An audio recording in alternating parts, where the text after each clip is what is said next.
शब्द 30। भाई रे दुई जगदीश कहाँ ते आया, कहू कौने बौराया। अल्लाह राम करीमा केशव हरि हजरत नाम धराया। गहना एक कनक ते गहना यामे भाव न दूजा। कहन सुनन को दुई कर थापे, एक निमाज एक पूजा। वही महादेव वही मोहम्मद ब्रह्मा आदम कहिए, को हिंदू को तुरुक कहावे, एक जिमी पर रहिए। वेद किताब पढ़े व कुतबा व मुलना व पाड़े। बेगर बेगर नाम धराए, एक मिट्टी के भाड़े। कहीं कबीर वे दोनों भूले, रामहि किन्हु न पाया। ये खसी व गाय कटावहीं, बाधहीं जन्म गमाया। सदगुरु कबीर के जीवन काल के पूर्व से ही भारतवर्ष में तुर्कों का राज्य था। तुर्क लोग पहले से ही इस्लाम स्वीकार लिए थे। उन्होंने बारंबार भारत पर हमला किया, लूटा और फिर यहां राज्य कायम किया। भारतवर्ष के लोग ऐसे नपुंसक थे और ऐसे विवेकहीन थे कि वे संगठित नहीं थे और भारतवर्ष गुलाम हुआ। तुर्कों के शासन के साथ इस्लाम भी देश में फैला, साथ साथ हिंदू का देश ये है ही। और हिंदू लोग राम या ईश्वर कहते थे, मुसलमान लोग अल्लाह और खुदा कहते थे। एक दूसरे के शब्दों को वे सहते नहीं थे।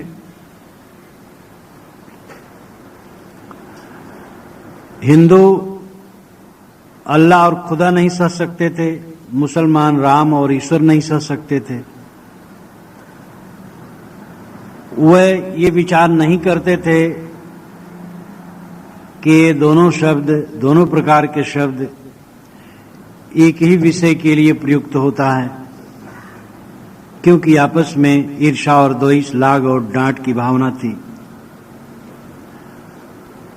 इस प्रकार आपस में कलह था। मुसलमान हिंदुओं को काफिर कहते थे और हिंदू मुसलमानों को म्लेच्छ कहते थे।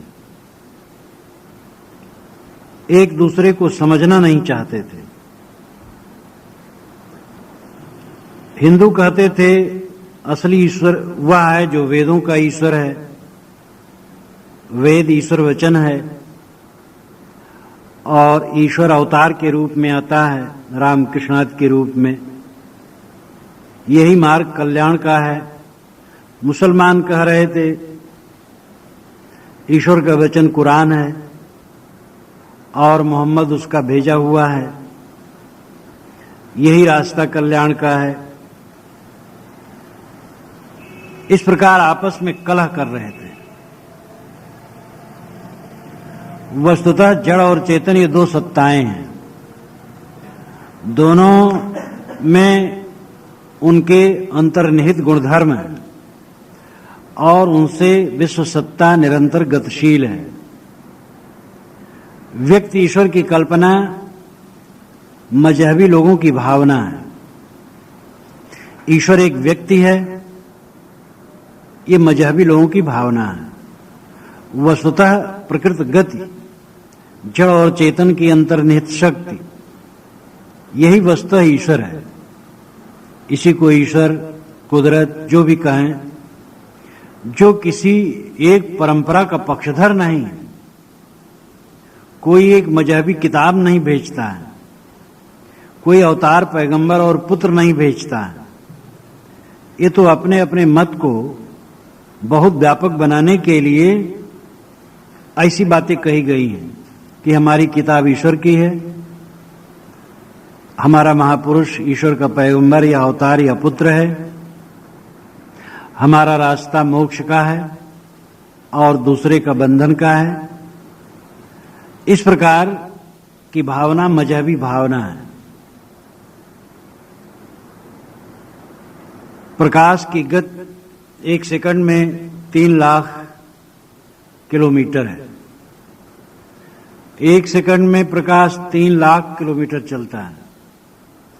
और ऐसे भी तारे हैं जहां से प्रकाश हमारे यहां आने में अरबों वर्ष लग जाएं, लेकिन ऐसे तारे भी संसार के छोर में नहीं हैं। संसार अनंत देश काल व्यापी है। देश और काल हमारे मन में आ नहीं सकता है। देश भी अनंत है, काल भी अनंत है। एक हवाई जहाज पर बैठे और 1 सेकंड में अरबों किलोमीटर चलें और अरबों कल्पों तक चलते रहें तो देश का अंत न होगा। और काल भी इसी प्रकार अनंत है। अनादि और अनंत काल है। अनादि और अनंत देश काल व्यापी विश्व जिस शक्ति से चल रहा हो, उस शक्ति का पक्षधर ये माना जाए कि हमारी मजहब का आदमी है, हमारे मजहब का अवतार और पैगंबर है, कितना भ्रम है। हम किसी लोक में चले जाएं और वहां मनुष्य हो तो धर्म वहां भी होगा, लेकिन क्या वहां वेद पाठ, कुरान पाठ, बाइबल पाठ होगा? क्या वहां कोई राम रहीम जानता होगा? कुछ नहीं जानता होगा। वहां के उनके शब्द होंगे, उनकी मान्यताएं होंगी, लेकिन धर्म का असली स्वरूप होगा शील, करुणा, प्रेम। हम दो इकट्ठे हों तो एक दूसरे के साथ सुंदर व्यवहार करें। इस तथ्य को न समझ करके नाना मजहब वालों ने अपना अपना ईश्वर खड़ा किया है। मेरा ईश्वर बड़ा, मेरा ईश्वर बड़ा, मेरा ईश्वर बड़ा, मेरी किताब बड़ी, मेरी किताब बड़ी, मेरा मजहब बड़ा। संसार में स्त्री, रुपए और जमीन को लेके जितने रक्तपात हुए हैं, उससे कम रक्तपात ईश्वर को लेके नहीं हुआ है। अगर व्यक्ति ईश्वर कहीं बैठा होता तो जरूर बता देता कि तुम लोग अपनी मूर्खता मत व्यक्त करो, मैं एक हूं और सबका हूं। लेकिन आदमी व्यामोहित है और अपने मत को चलाने की तृष्णा में उल्टा पलटा करता है।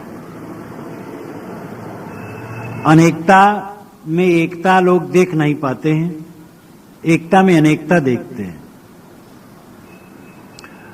ये ठीक है कि हम लोगों का शरीर अलग अलग है, आत्माएं भी अलग अलग हैं, लेकिन आत्माओं के गुण एक है, ज्ञान मात्र।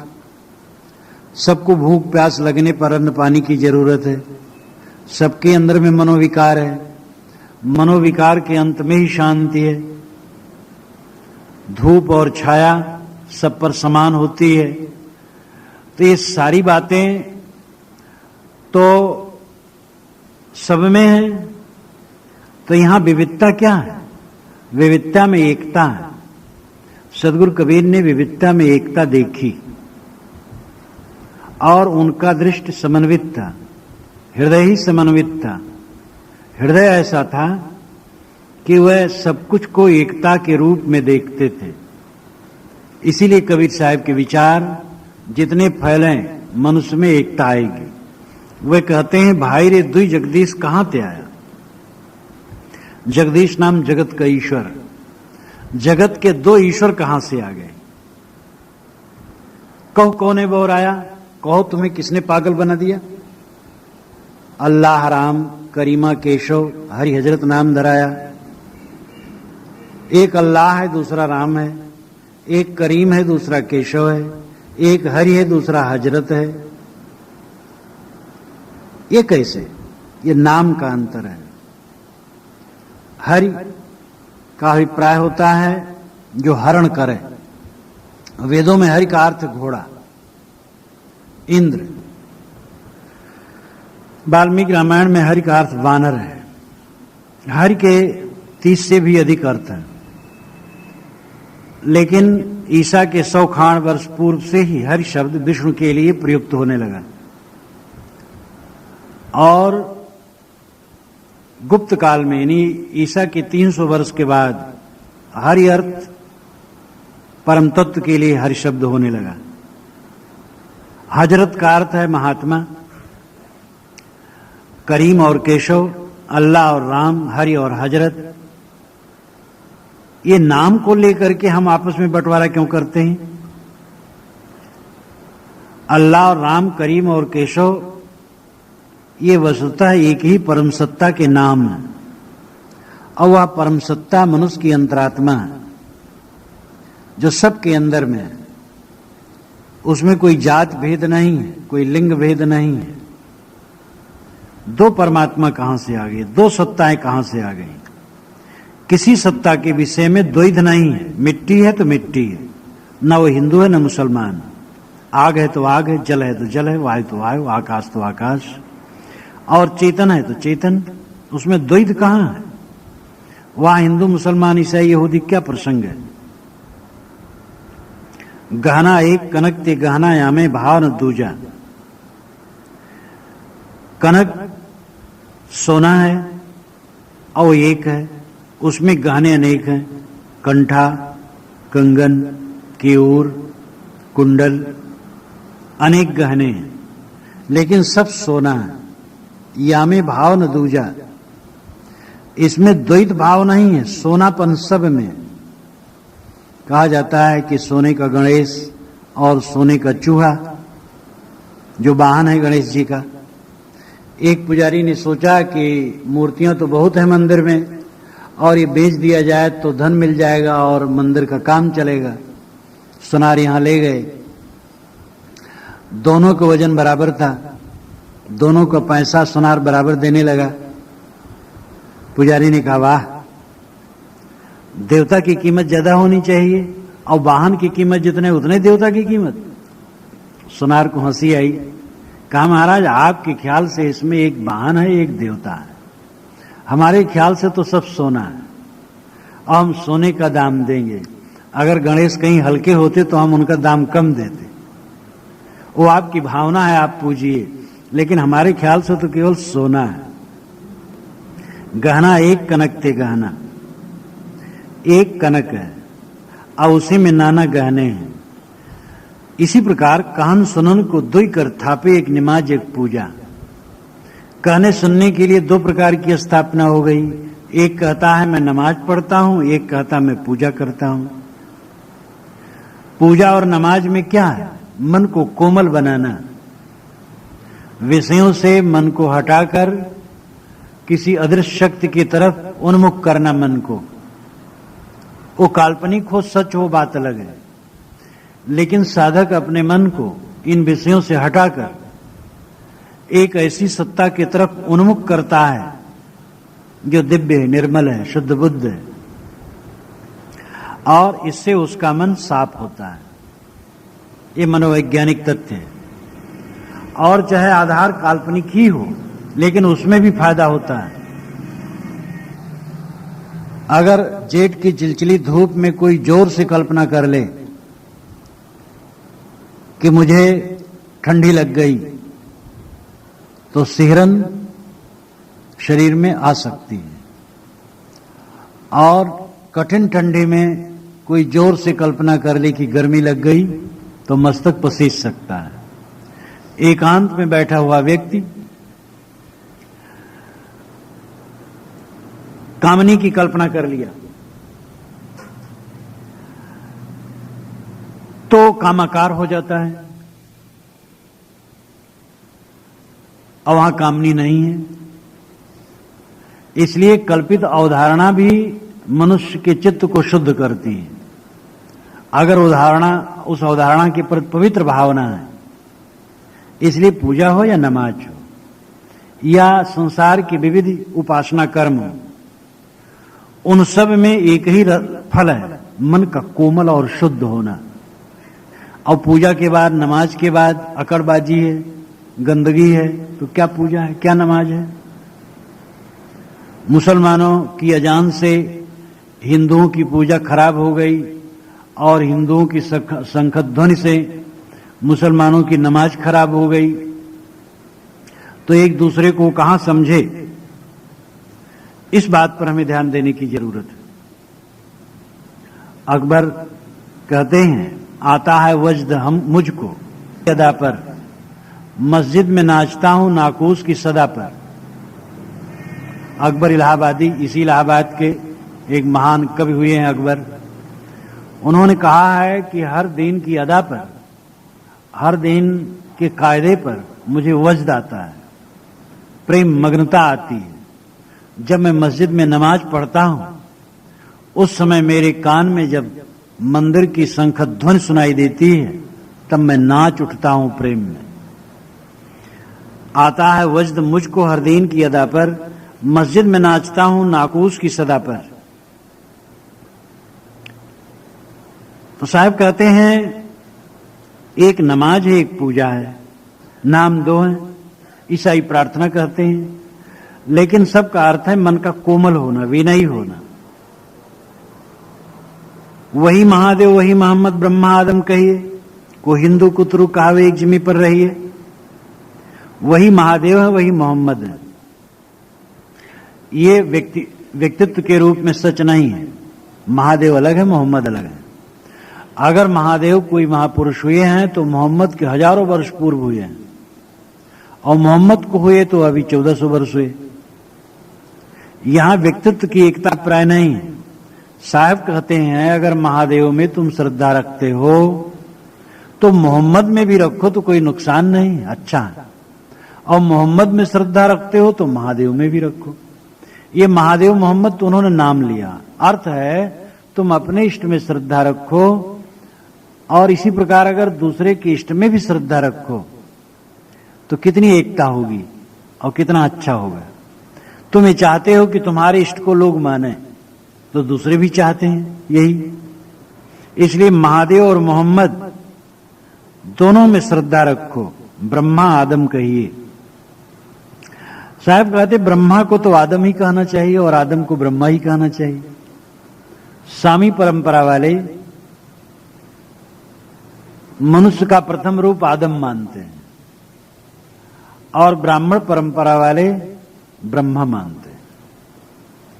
ब्राह्मण परंपरा यानी वेदों का जहां से प्रचलन हुआ। सामी परंपरा नूह नाम के महान पुरुष के 3 पुत्र शाम, हेम, एपेत, और शाम के वंशज असीरियन, बेबलियन, ये सभी हैं अरब के लोग, जिसमें यहूदी, ईसाई, मुसलमान सब आते हैं। ये सब सामी परंपरा के लोग हैं। सामी परंपरा वाले मानते हैं कि मनुष्य का आरंभ आदम से। ब्राह्मण परंपरा वाले मानते हैं मनुष्य का आरंभ ब्रह्मा से। तो शब्द दो हुआ, ब्रह्मा और आदम एक प्रतीकात्मक शब्द है, दोनों का अर्थ एक है, जिससे मनुष्य आरंभ हुआ। ये उनकी कल्पना है। मनुष्य तो आरंभ क्या हुआ, मनुष्य सदा से। पहले मुर्गी है कि अंडा, बिना मुर्गी का अंडा नहीं, बिना अंडा की मुर्गी नहीं। आदमी सदा से, सब कुछ सदा से। को हिंदू को तुरुक कहावे एक जमीन पर रही, एक जमीन पर रहते। यहां कौन हिंदू मुसलमान है? एक शिष्य मिल जाए, नवजात शिष्य सड़क पर, तो उसको क्या कहोगे? न वो खतना कराए, न चोटी रखाए, न जनेऊ पहने, न अरबी पढ़े, न संस्कृत, न हिंदी, न हिब्रू, उसको क्या कहोगे?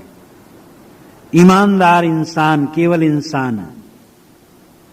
ये आदमी तमाम नक्काश करके और नकलबाजी करके कुछ का कुछ बनता है। साहब कहते हिंदू मुसलमान, हिंदू तुर्क झूठ कुल दोई, हिंदू तुर्क दोनों कुल झूठ, मनुष्य सच्चा। मनुष्य प्रेम करो। एक जमीन पर रहिए, एक जमीन पर हम रहते हैं। यहां कौन हिंदू मुसलमान है, कौन ब्राह्मण शूद्र है, कौन ऊंचा नीचा है? वेद किताब पढ़े वे कुतबा वे मुलना वे पाड़े।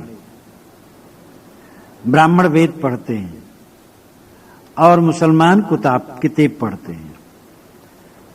कुतबा का मतलब होता है किताब का बहुवचन, और कुतबा को खुतबा मान लिया जाए तो प्रार्थना। कुतबा का मतलब बहुत किताबें। वेद और वैदिक साहित्य पंडित लोग पढ़ते हैं। कुरान और कुरान संबंधी किताबें मुल्ला लोग पढ़ते हैं। साहब कहते वे मुलना वे पाणी, वे मुलना कहलाते वे पाणी कहलाते हैं। पाणी पांडे, पंडा से पांडे शब्द हुआ। पंडा प्रज्ञा से हुआ। प्रज्ञा यानी तीव्र बुद्धि, जो तीव्र बुद्धि वो प्रज्ञावान है। प्रज्ञावान से ही शायद पांडे शब्द हुआ और उसी का अपभ्रंश पाणे। पंडित और मौलवी, एक पढ़ता है वेद, दूसरा पढ़ता कुरान। एक पढ़ता है वैदिक साहित्य, दूसरा पढ़ता है कुरान संबंधी साहित्य।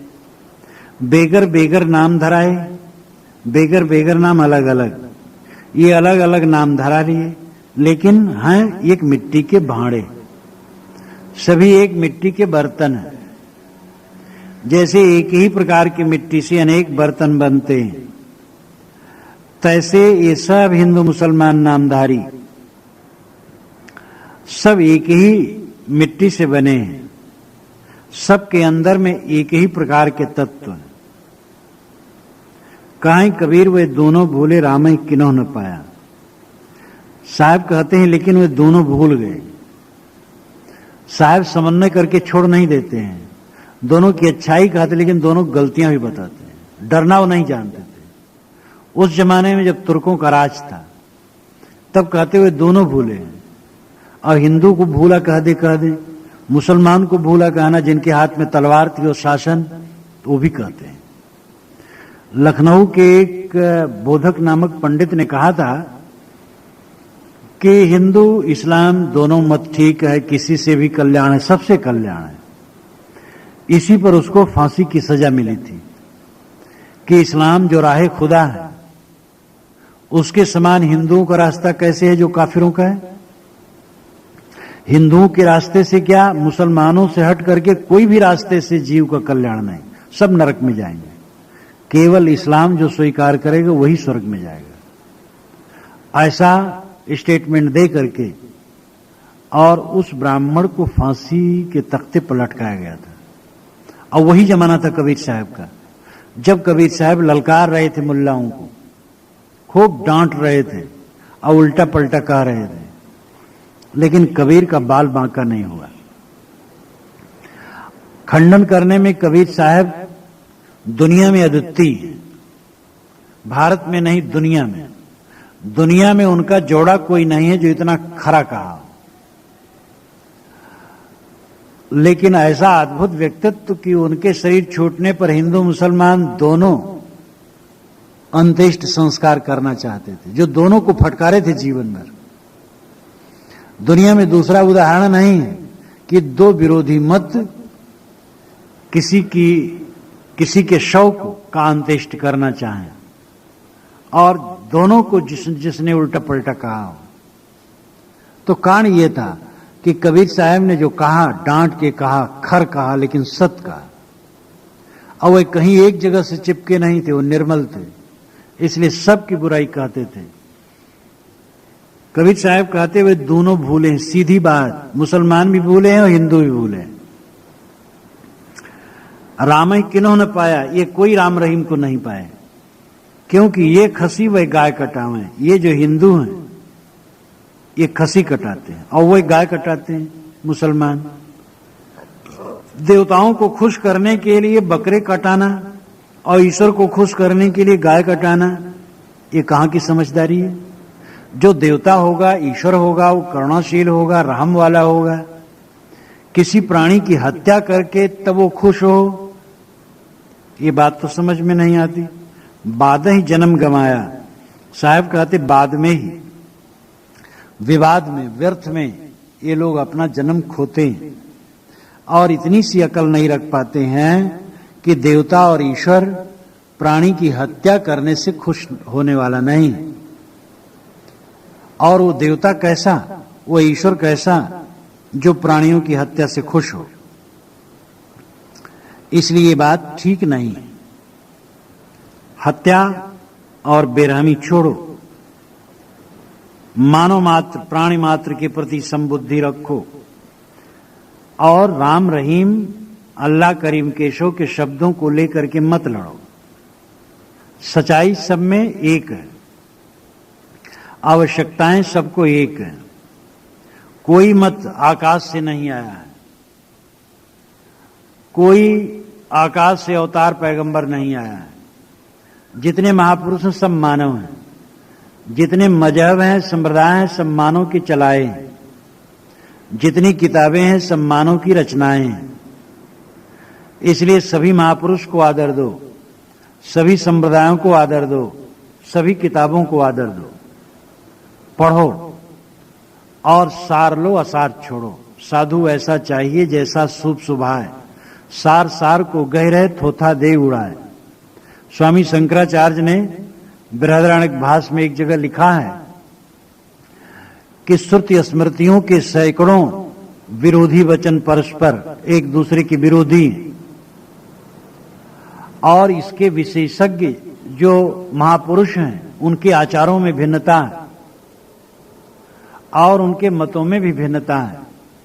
इसलिए सामान्य लोगों को इसे समझना असंभव है। जो बुद्धिमान है, जिनके पास युक्ति और तर्क है, वही इसका विभाग कर सकते, निर्णय कर सकते हैं।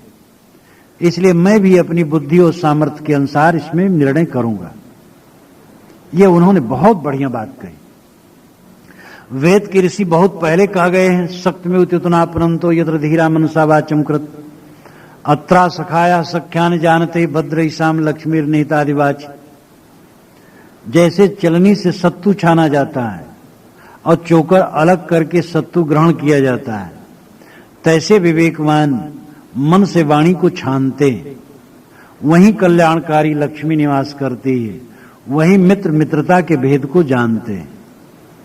कबीर साहब का आदेश आपकी जनभाषा में है, साधु ऐसा चाहिए जैसा शुभ सुभाए, सार सार को गहरे थोथा दे उड़ाए। इसलिए हम अपनी परंपरा की सभी पुस्तकों को आदर दें। अपनी परंपरा का मतलब मानवीय परंपरा, केवल हिंदू नहीं, केवल मुसलमान नहीं, केवल ईसाई नहीं। हमारी मानवीय परंपरा की जितनी पुस्तकें हैं सब आदरणीय हैं और सब पर विचार करना चाहिए और सब जगह सार लेना चाहिए और कहीं भी असार हो उसको छोड़ देना चाहिए। कितनी बातें देश काल सापेक्ष है, उनको छोड़ना पड़ेगा। कितनी बातें निर्णय नहीं है, छोड़ना पड़ेगा। इसलिए कबीर साहब के इस 30वें शब्द का अभिप्राय है कि दुनिया के सभी महापुरुषों को आदर दो और दुनिया में महापुरुषों और संप्रदायों द्वारा जो परम तत्व के लिए शब्द निर्धारित है, उन सभी शब्दों का अर्थ एक है, उसमें लड़ो मत। उपासना पूजा जैसे करो, उसका अर्थ होना चाहिए कोमलता। और ये प्राणी समूह भी मानव ईश्वर है, इसके प्रति श्रद्धा रखो, दया करो और अपने आत्मा को पहचानो।